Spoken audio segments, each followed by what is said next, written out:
सभी दर्शकों को मेरा नमस्कार। आज का मेरा वीडियो अंकिता भंडारी पर है।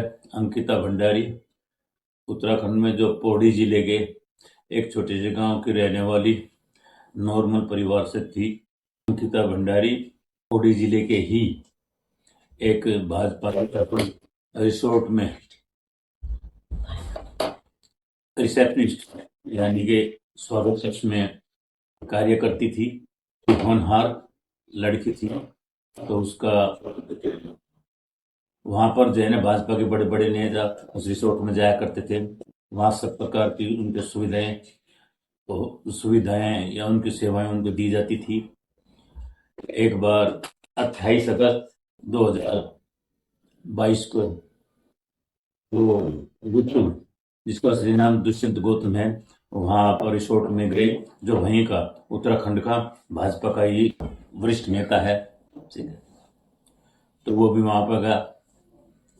तो उसी समय उसने सेवा देने के लिए वहाँ जो कर्मचारी थे जो भी थे वहाँ उनको सेवा देने के लिए उनको कहा गया अंकिता भंडारी को, लेकिन अंकिता भंडारी ने इसको मना कर दिया।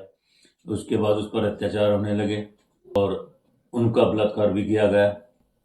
भाजपा के उत्तराखंड के भाजपा की एक विधायक सुरेश राठौर और उर्मिला सांगवान एक अभिनेत्री हैं, और कांग्रेस के एक नेता हैं आलोक शर्मा, उन्होंने इसकी खोल की है। उन्होंने उसके बारे में बताया कि इस तरह से हुआ था और उन पर उन्हीं पर FIR कर दी गई है। उन्हीं को उल्टा फंसाया जा रहा है।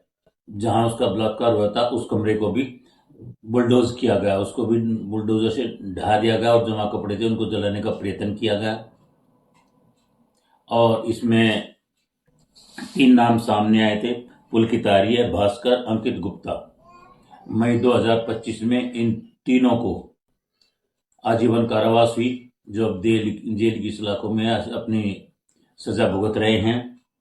लेकिन असली मुजरिम तो और थे, इन्होंने तो केवल हत्या की थी, लेकिन हत्या करवाने वाले कौन थे, इस बात को लेकर लोग आंदोलित हैं, लोग सड़कों पर हैं।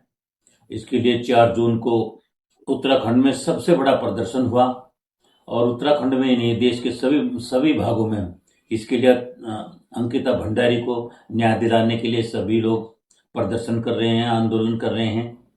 अब एक SIT गठित की गई है, लेकिन जनता को, जिसमें भारतीय जनता पार्टी और वहां के जो राजनीतिक दल हैं उत्तराखंड के, सभी इसमें आंदोलन में भाग ले रहे हैं। और उन सब का कहना है कि SIT पर उनका कोई विश्वास नहीं है कि SIT सही न्याय नहीं दिला पाएगी। हमें CBI की जांच चाहिए, और CBI की जांच भी जो सुप्रीम कोर्ट का एक जज, उसकी अध्यक्षता में जो है ना CBI की जांच होनी चाहिए। तो इसके लिए मोदी जी को भी पता है और इन सभी को, मतलब इसके बारे में जो वहां के मुख्यमंत्री है पुष्कर सिंह धामी, उन्होंने इसको रफा दफा करने की कोशिश की इस केस को, कि ये तो इनका आपसी मामला है, ये तो उसको बदनाम कर रहे हैं। तो कि अपने नेता को बचाने के लिए सभी करते हैं कि तो इन पर आरोप लगाए गए हैं, ये राजनीतिक दाव पेच है, ये ऐसा यहाँ कुछ नहीं हुआ था। लेकिन इन सबकी जब पोल खोल कर दी है सुरेश राठौर जो वहां के विधायक हैं उन्होंने कर दी है, और उर्मिला जी ने, तो मतलब अब ये बात लाइट में आ गई है। और न्याय, अंकिता भंडारी को न्याय दिलाने के लिए लोग सड़कों पर हैं और वे चाहते हैं कि CBI जांच हो। मुख्यमंत्री ने उसके पिता से भी बात की अंकिता भंडारी के, उसका भी यही कहना है कि CBI जांच होनी चाहिए। लेकिन वो उसके लिए जो है नहीं लिख रहे हैं केंद्र सरकार को CBI के लिए कि भाई आज की CBI जांच कराओ, और वे इस केस को जो है यूं ही रफा दफा करना चाहते हैं, लेकिन ऐसा नहीं हो रहा है। अब 11 जनवरी को सभी संगठनों ने उत्तराखंड में बंद का आह्वान किया है कि 11 तारीख में हम बंद रखेंगे।